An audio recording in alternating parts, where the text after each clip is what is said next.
Hi, this is a little simple tutorial to show you how to construct a cash budget using Excel. So you can see here I've already started a little bit. I've got my heading here.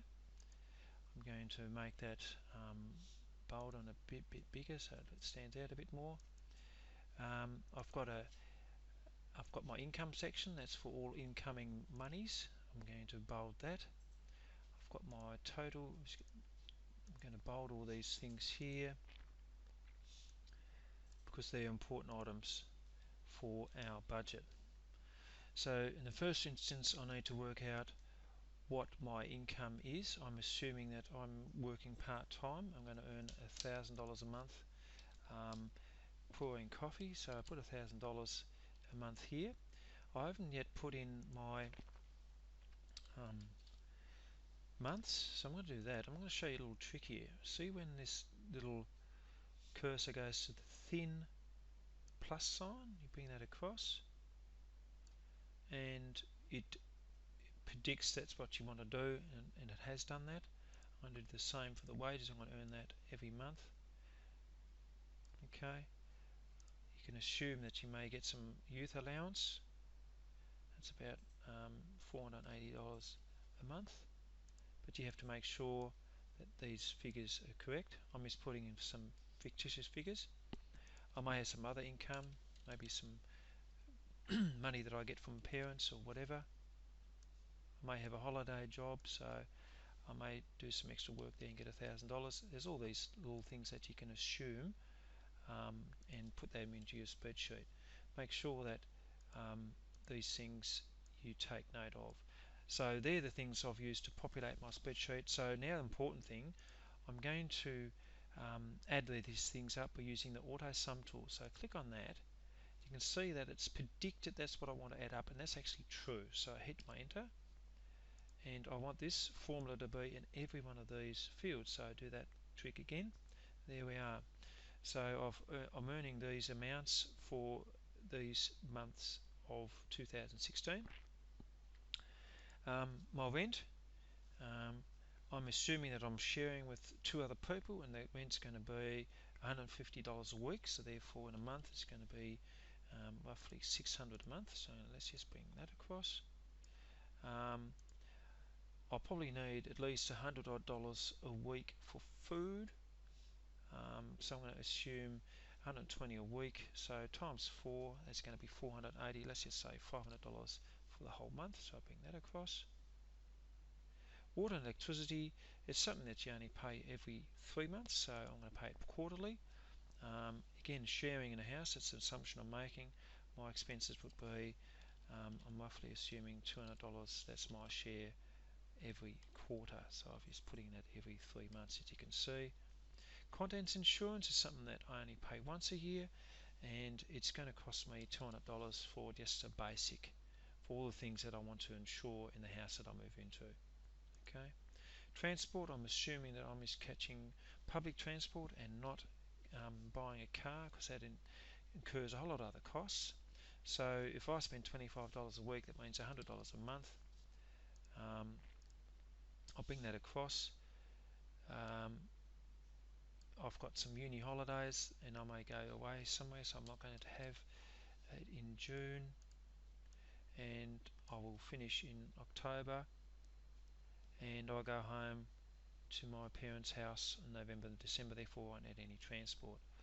I do want to have an item here for entertainment. I've just put that in, and you'll have to itemise in terms of what you want to do.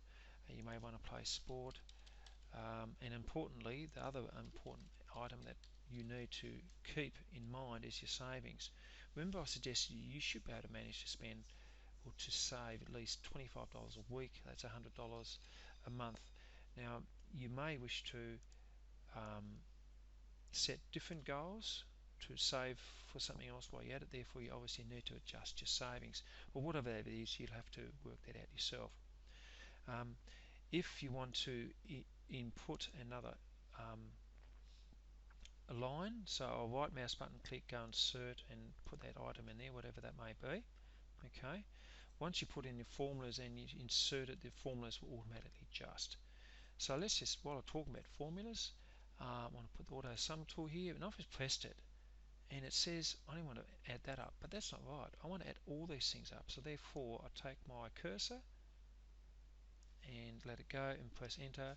It's done that for me. I use that thing there, bang, it goes across. Right, so I've got my total expenditure and I've got my total income. Now, how much excess have I accumulated per month based on these figures? The way I work that out is to press the equals button, and I'm going to click on that cell there. That's the income cell. Now I'm going to type minus the expenditure here, the total expenditure, and you can see here I've got $80 left. Let's just check that. 1580 minus 1500 is $80, so it's correct. And it's always good to do that in your mind to make sure that what you put in the spreadsheet is correct. So let's just put all that across there. Right, you can see here per month I'm accumulating quite a bit of money. Right, but what I want to know what my balance is per month. So my starting cash balance, let's assume I've got none to start with. You may have a couple of thousand put away, so you put a couple of thousand in, doesn't really matter. Okay, my closing bank balance for that month, you can see here is $80. So let's add that up. So go back to my auto sum tool, and it's been smart this time. Yes, wants me to add up those figures. That's cool. So my cash balance at the end of January is $80. It implies that the closing bank balance is the opening bank balance or the starting cash balance at the start of next month. So simply I type equals to and put in that amount. Okay, so I'm going to put that formula in all the way across, and it's got a lot of zeros because I haven't finished here yet. Look what happens. Bring that across. There it is. So this is now a working spreadsheet to where I want you to go and get to. Okay, so if you decide that I want to have more food, or my rent is too high or too low, or if I've forgotten an item, let's assume I haven't put in my sport. I want to spend at least $100 a month on sport. Okay, I like playing soccer and volleyball, so I put that in, and look what happens. Right, everything adjusts nicely. Right, you can see here in September I've got a minus balance. Got a minus balance there, so I'm getting close to where I will go in the minuses. Here you can see in January I've gone to the minuses, so you know, how do I cover that? You have to cover that. So later on you also have to say, well, okay, I might have to spend less on food, for example, or I might start my sport in February or something. You have got to make a different decision to make sure that you don't have a minus. You can't have a minus in any one of these, because how you either have to borrow that money, right, or delve into your bank. See, in the second month it's okay because you've got some money there, and you can delve into it, but you can't ever get into this situation where you've got a minus 20 there. Okay, so that's the working spreadsheet I want you guys to get to. I'm looking at probably anywhere between 15 and 20 expenditure items in here. Use that other spreadsheet for Money Smart to give you an idea of the types of things that you should be spending money on and how often it pays. So most of the things are going to be monthly. Here they're quarterly. Here that the insurance is yearly. For example, I might just put in here something else. If I'm going to go to the doctor, and these things do come up, and I think they should be budgeted for. Let's assume that every 4 months I have to go and see the doctor, and that's going to cost me $50. So I'll put that in. Another 4 months there. There we are. Okay. I do want to buy some Christmas presents, so if you want to do that, put that in. And I might spend some money here for my family. It's going to cost me $200. Whatever the case may be, you can see how it all adjusts nicely, and that's the way I want you guys to use the spreadsheet. Importantly, in summary, you need to have your sum formula in there, a sum formula in there. You need to have the minus figure in there, and sum in there, and that's equal to, and sum across.